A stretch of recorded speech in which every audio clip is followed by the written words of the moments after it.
চিকিৎসার জন্য লন্ডনে নেওয়া হচ্ছে বিএনপি চেয়ারপারসন খালেদা জিয়াকে। জানা গেছে শাশুড়িকে নিতে ঢাকায় আসছেন পুত্রবধূ ডাক্তার জুবাইদা রহমান। সকালে তিনি পৌঁছানোর পর শুরু হবে বিদেশ যাত্রার কর্মযজ্ঞ। এজন্য কাতার থেকে আসছে রয়্যাল এয়ার অ্যাম্বুলেন্স। এর আগে দুপুরে হাসপাতালের সামনে ব্রিফিংয়ে ডাক্তার জাহিদ হোসেন জানান, মেডিকেল বোর্ডের সর্বসম্মত সিদ্ধান্ত ও শারীরিক অবস্থার আলোকেই খালেদা জিয়াকে বিদেশে নেওয়ার সিদ্ধান্ত নেওয়া হয়েছে।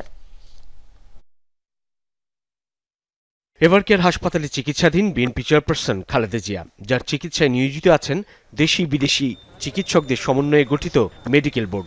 যুক্তরাজ্য থেকে আসা বিশেষজ্ঞ চিকিৎসক রিচার্ড বেলে ও চীনের 10 জনের মেডিকেল টিম হাসপাতালে খালেদা জিয়ার যাবতীয় পরীক্ষা নিরীক্ষা ও শারীরিক অবস্থা পর্যবেক্ষণ করেন। বুধবার রাতেই রিচার্ড বেলে বিএনপি চেয়ারপারসনকে বিদেশে নেয়ার পরামর্শ দেন। 12 দিন ধরে হাসপাতালে জীবন মৃত্যুর সন্ধিক্ষণে থাকা খালেদা জিয়াকে নিয়ে উদ্বেগ উৎকণ্ঠায় নেতাকর্মীরা। এমন পরিস্থিতিতে বিএনপি চেয়ারপারসনকে বিদেশে নেয়ার সিদ্ধান্ত হয়। দুপুরে এভারকেয়ার হাসপাতালের সামনে ব্যক্তিগত চিকিৎসক ডাক্তার AJM জাহিদ হোসেন জানান, লন্ডনে খালেদা জিয়ার চিকিৎসা হবে লন্ডন ব্রিজ হাসপাতালে। যাতে ওনার যাত্রাপথ কোনো অবস্থাতেই কোনো ধরনের প্রতিকূলতার মধ্যেও যাতে ওনাকে সুস্থভাবে ওনার চিকিৎসা দেওয়া যায়, সেই লক্ষ্যেই সকল প্রস্তুতি সম্পন্ন করে আমরা ওনাকে ইউকেতে অর্থাৎ লন্ডনে ওনাকে একটা নির্ধারিত হসপিটাল আমরা ঠিক করেছি, সেখানে আমরা ইনশাল্লাহ ওনাকে নিয়ে যাব। In consultation with UK doctors এবং ইউএসএর জন হপকিন্সের হসপিটাল ডাক্তারের সঙ্গে পরামর্শ করে তারা আমাদের দেশনেত্রী বেগম খালেদা জিয়াকে যুক্তরাজ্যের একটি উন্নত হাসপাতালে নেওয়ার সিদ্ধান্ত নিয়েছেন।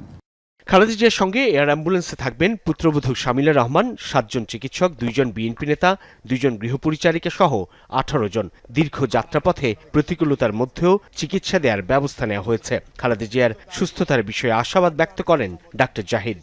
মেডিকেল বোর্ডের পরামর্শের বাইরে কোনো অবস্থাতেই উনার পরিবার অথবা আমরা দল কোনো অবস্থাতেই কোনো চিন্তা করছি না। উনি অনেক প্রতিকূলতার মাঝেও ঘুরে দাঁড়িয়েছেন।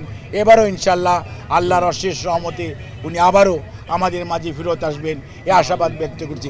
আধুনিক একটা এয়ার অ্যাম্বুলেন্স, এর মধ্যে অপারেশন থিয়েটার থেকে শুরু করে সব ব্যবস্থাই রয়েছে।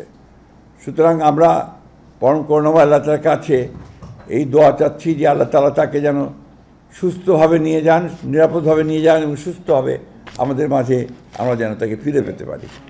এ সময় পরিবারের সদস্যদের পক্ষ থেকে প্রধান উপদেষ্টা, 3 বাহিনী প্রধান সহ বিভিন্ন দেশের কূটনীতিক ও সাধারণ জনগণের প্রতি কৃতজ্ঞতা জানান ডাক্তার জাহিদ হোসেন।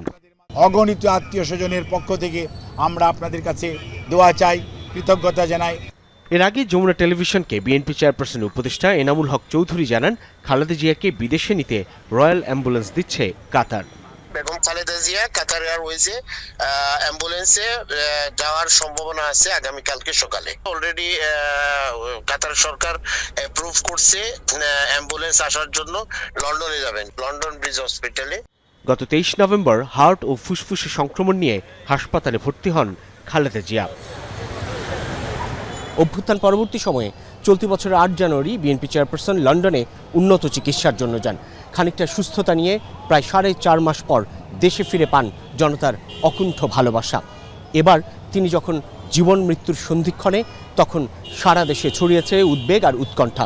অবশেষে বিদেশেই উন্নত চিকিৎসার জন্য যাচ্ছেন তিনি। তখন দেশে অগণিত নেতাকর্মী আর সাধারণ জনগণ আছেন স্রষ্টার কাছে তার সুস্থতা কামনায়, প্রার্থনায়। সাইফুদ্দিন রবিন, যমুনা নিউজ, ঢাকা।